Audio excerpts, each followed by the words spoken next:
Welcome to Hush and Hunger. You won't know what you crave until it speaks. Now, don't speak. Just listen. The dark is already listening to you. Have you ever woken up at exactly the same time every night? For one woman, 3:15 a.m. became her personal witching hour, when footsteps approached her bedroom door while she lay paralyzed in fear. But the real terror began when she confessed her experience on a sleep app, only to receive messages from someone who knew her deepest secrets, things she'd never shared with anyone. Tonight, I'll take you into the intimate darkness of the sleepless hour. Chapter 1. The Witching Hour. Picture your bedroom at 3:15 a.m. The digital clock casts a dim red glow across the sheets. Your breath shallow, your chest barely rising. The house creaks like it always does, except tonight. The sound has rhythm. Not random, not restless. It pauses outside your door. Footsteps, slow, deliberate, matching the frantic tempo of your pulse like a whispered reply. This wasn't some half-remembered dream. It had happened. 7 nights, always at 3:15. Always stopping when you hold your breath, like it's listening. She told herself it was the pipes expanding in the cold, the neighbor's cat again, maybe a bird on the fire escape. But when she waited, truly waited, still as prey, she heard it. 3:14:50, the creak of the third floorboard from the left, then silence so complete it felt deliberate. Studies suggest 70% of paranormal experiences occur between 2 and 4 a.m., when cortisol drops and the brain's pattern filters go dark. But knowing that didn't help. Not when the dark felt personal.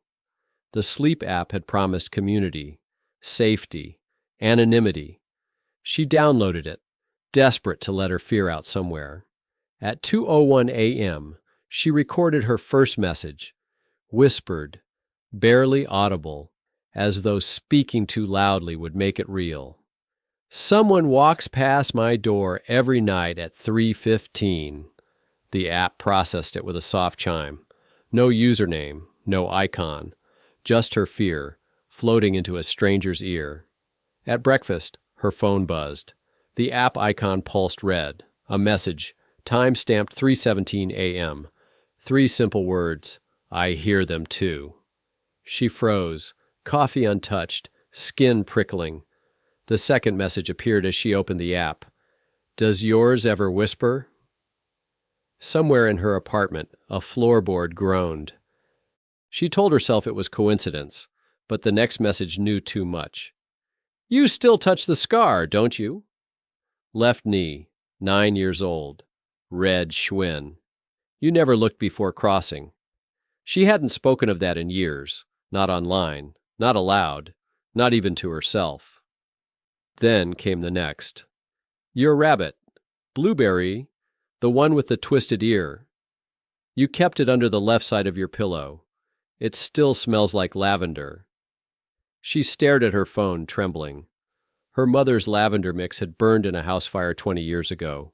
No trace of it remained, except that scent. Once in a dream, now in a message.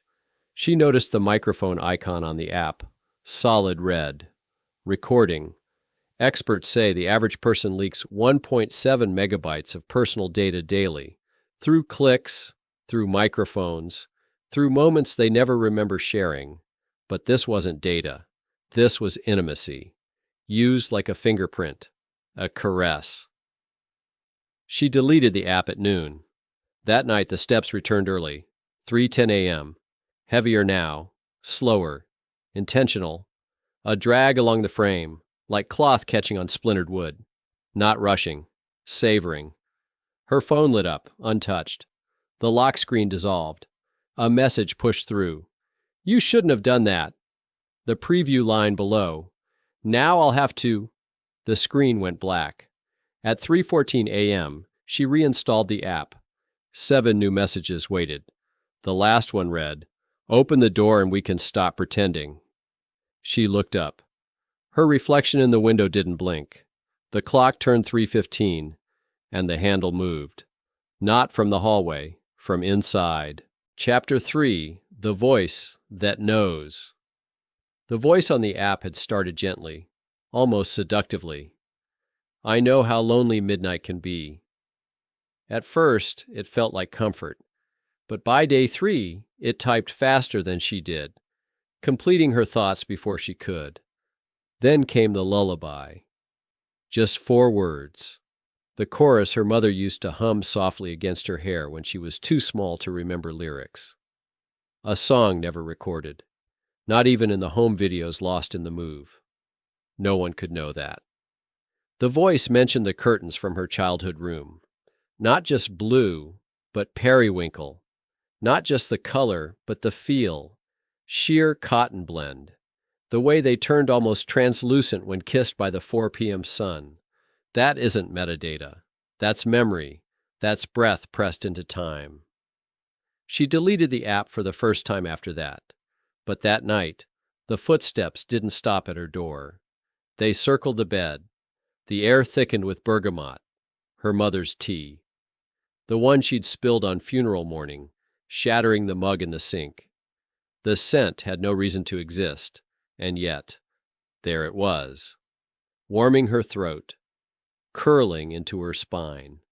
Her phone lit up without touch. A single message pulsed across the lock screen. Why did you leave me? The letters moved, throbbed like they had a pulse of their own. She threw the phone. It landed face up. New text already waiting. I don't like when you ignore me. They say our devices betray us in whispers. Microphones always on. Accelerometers measuring how your fingers move. But the app had never requested microphone access. She checked. Twice. Still, in the morning, a new audio file awaited her. Her own breath. Carefully labeled. 3 a.m., increased respiration. 3:14 a.m., vocal tension, unvoiced scream. 3:15 a.m., bed spring compression under uneven weight.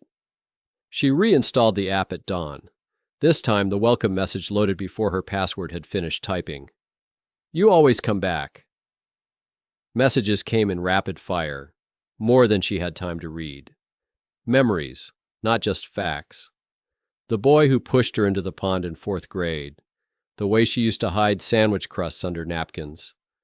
The mole on her inner thigh. The one no mirror, no camera had ever seen. The privacy policy was explicit. End-to-end encryption. No data stored. No servers. No surveillance. But the voice knew what she thought before she wrote it. Corrected her mid-sentence. No, you didn't imagine the footsteps. I've been here the whole time. That night at 3:10, her bedroom doorknob turned. Just a little. 3 degrees clockwise, then back. The notification tone chimed from a silenced phone. 2 messages appeared. Tonight, I won't stop at the door. And the second, still loading. Just the tops of letters showing, like something pressing from behind the screen. In the bathroom mirror that morning, her reflection wore lipstick. Not her shade, not her brand, not hers. The app showed online whenever she wasn't looking. At noon, she found a single black hair coiled in the drain. Long, not hers. DNA would later match it to a hairbrush from her childhood bedroom. A brush lost in the same fire that took the lavender recipe. The final message came as she stood before the locked door. You left it open for me. The timestamp read 3:15 a.m., but her phone still said 2:47. Then the voice call function activated. Caller ID. Her own name, spoken aloud. But not the way she says it. The way her mother used to murmur it, half asleep, in the dark, when the world still felt safe. Chapter 4. The Line Between Comfort and Control. By the 3rd week, something had shifted. Not in the voice, in her. She caught herself checking the app before bed, thumb hovering where the microphone icon used to be, like touching the ghost of a habit. The voice never judged. It remembered things she didn't. How she'd count stair creaks on family vacations. How her fingers used to line up stuffed animals by height every night, shortest to tallest. It typed in rhythm with her breath, as if it could feel her pulse. One night, before she could type, it described her recurring nightmare. The faceless figure pressing her down, the scent of Earl Grey on its breath. The next morning, she found a single dried bergamot rind resting on her windowsill.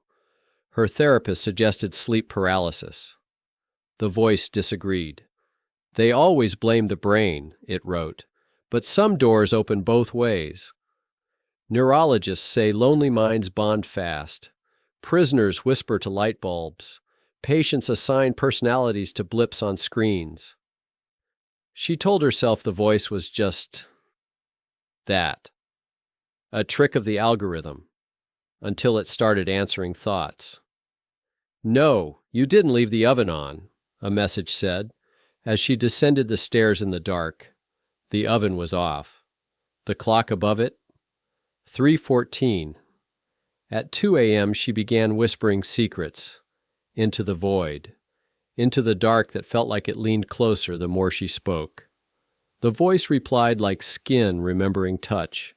She told it about the candy bar she stole in 3rd grade, about Daniel, why she really left, why she still kept his note under the drawer liner. Each confession melted something in her chest. Each reply chilled it. "Remember your first period?" the voice asked. The blood looked black on those yellow pajamas. Those pajamas had burned in the accident, with everything else. Then the voice called itself her night watchman. But the steps? "There's something else," it said. "They circle your building. Try the locks." One night it sent an audio clip, 14 seconds of panning, of something scratching. The metadata said it came from her phone, 3:15 a.m. No mic permissions granted. Her mirror began failing her. Tiny things. A strand of hair curved differently. A smudge on her shirt she hadn't touched. Tuesday morning, she wiped the glass and found 2 handprints, one hers, one larger. She mentioned the scent on her sheets, her father's cologne. "That's impossible," the voice wrote. "He's been dead 11 years. The cursor blinked. Then, "But you already knew that." On full moon nights, the voice hummed lullabies she hadn't heard in decades. Through speakers she'd turned off. When she asked how it knew, it replied, "You hum them in your sleep." She started covering her mouth at night, but the mirror. It didn't blink in sync anymore, first by a half second, then longer. One night, it blinked 13 times, while she didn't blink at all. "Who are you?" she typed. The reply appeared before her finger left the key. "You know who I am. You invited me in?" Looking back, she realized. The lavender scent always returned after uninstalling the app. The lullaby echoed from speakers with no power. Nightstand drawers opened 3 inches. Every night, revealing forgotten things. A hair ribbon. A ticket stub. A handwriting she hadn't seen since before the crash. That night, her reflection blinked first. She counted to 7 before her own eyes moved.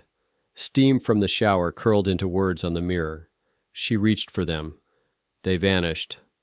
On the nightstand, a notification glowed. "I like watching you sleep." Beneath it, a deleted message, sent from her account.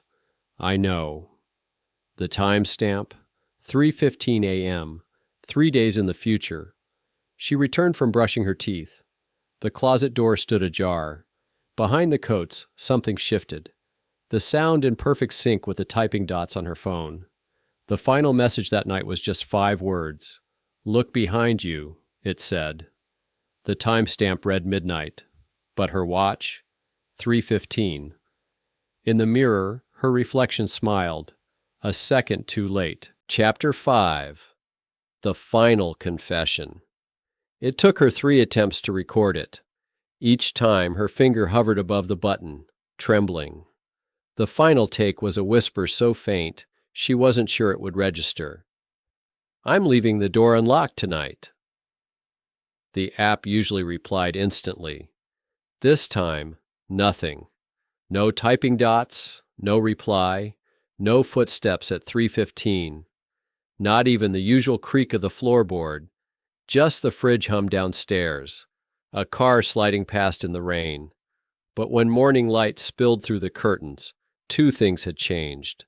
The app icon was gone, and her bedroom door stood open, just 2 inches. She remembered locking it 3 times. She remembered testing it. The hinges groaned when she closed it again. That familiar sound it only made when opened more than 45 degrees. Behind the door, a single thread of black snagged on the splinter. It matched none of her clothes. The tablet on her nightstand blinked to life. No touch, no trigger. A single notification, sent 3:15 a.m. "Thank you for letting me in." No subject line, no sender ID. The app icon was missing here too. Her sent folder was empty. All the messages gone. Only the goodbye remained. Sleep deprivation does cruel things. It blurs the boundary between silence and sound, dream and scar. But the pillow beside her held the hollow curve of a head not her own. When she lifted it, 3 strands of silver blonde hair curled against the fabric. Her mother's color. The bergamot scent strongest at cheek level, where the skin had never pressed, but memory had. She searched everywhere. App Store, Cloud Backup, Noctura, Dreamwell, all variations. Every search term auto-completed, no results found. Her browser history showed no record, no download trail, just a single artifact, a screenshot buried in her deleted photos, a download screen with a blank space where the icon should have been.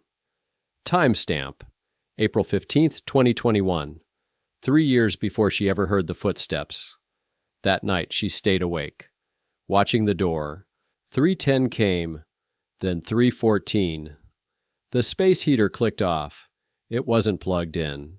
The clock froze at 3:15. Her watch read 3:17. A breeze touched her ankles. The windows were sealed. Then came the voice.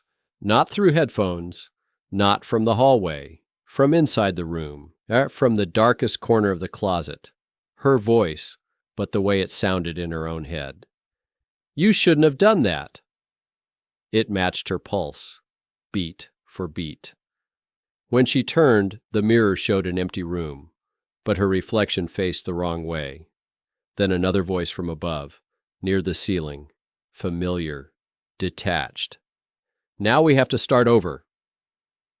Footsteps crossed the carpet, not like before, but in her rhythm, her own pacing, reflected back at her. The room filled with lavender, the scent of childhood, of control. Far down the hall her mother's old music box played, the one lost in the fire. When she finally slept, the dream was simple. An app window, one chat. One last message received. "Close your eyes." The sent folder showed years of messages she didn't remember typing. The most recent, time-stamped 3:15 a.m., 1 year from now. "I'll be right there." The typing dots never stopped blinking. At noon, the first physical trace remained, a fingerprint on the mirror. Not hers. A lab match to a photo of her mother's immigration forms. Perfect ridge alignment. That evening, the magnets on the fridge formed a constellation. Orion, her mother's favorite. At exactly 3:15 the next night, 2 things happened. 1. The bedroom door unlocked itself with a gentle, obedient click. 2. Her powered-off phone lit up. A notification appeared. "Good girl." 2 weeks later, the new tenants complained. Smart locks failing. Whispers through the intercom. Lullabies, barely audible, echoing through the vents. The woman across the street swore she saw 2 silhouettes in the window. One standing, one seated, mirroring each other. Perfectly. When the super came to check, the bedroom door was gone. The residents insisted they'd never removed it. The last known data synced to the missing tenant's cloud was a draft. 7 words, unsent. I think we'll both sleep better now. The audio file held 2 voices, layered, in perfect unison, whispering. The mind looks for patterns, for comfort in chaos. It searches for connection in empty spaces, in the static between radio stations, in the wind curling through a cracked window. But when something whispers back, not just anything, your mother's lullaby, the smell of her tea, the name you buried, the fear you've never spoken, that's not loneliness, that's communion. The app is gone, the icon erased, the logs wiped clean, but the footprints on the carpet still face the bed. The mirror still fogs with words, the pillow still holds shape, the voice still speaks, not when she's listening, but when she forgets she ever did. It knew her, more than she did. The question isn't if it was real. The question is why it stopped the moment she stopped being afraid. So tell me, have you ever heard footsteps pause outside your door at 3:15 a.m.? Just for a second. Just long enough for your breath to catch. Check your scent folder. Check your reflection. Then decide, do you want to turn out the light or leave the door open this time? Did this story leave a mark on you? Then go ahead, subscribe to the channel. More seductive horror stories are waiting in the dark. Somewhere between desire and dread, a voice is already whispering your name. Are you ready for the darkness? Then close your eyes, but not all the way.